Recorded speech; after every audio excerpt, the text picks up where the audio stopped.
অনেক ভাবনা চিন্তার পর আমি ডিসিশন নেই যে আমি ওর জন্য একটু পায়েস বানাবো। অনেক ভাবনা চিন্তা করতে কেন হয়েছে বলো তো? তোমরা যারা আগের বছর রাতুলের জন্মদিনের ভিডিওটা দেখেছো তোমরা জানবে যে আমি আগের বছর জন্মদিনে ওকে অনেক কিছু রান্না করে খাইয়েছিলাম, কিন্তু কোনোটাই ওর মন পছন্দ মতো হয়নি, আর সেটাও আমায় বলেই দিয়েছিল যে কোনোটাই আমার ভালো লাগেনি।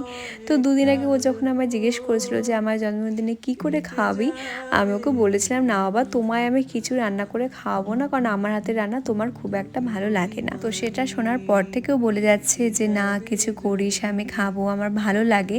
আমি তো না নাই করে যাচ্ছিলাম, তারপরে ভাবলাম না কিছুই যদি না করি তখনও মনে মনে একটু কষ্ট পাবে যে ওর কথা হয়তো আমি খুব খারাপ পেয়েছি, খুব দুঃখ পেয়েছি।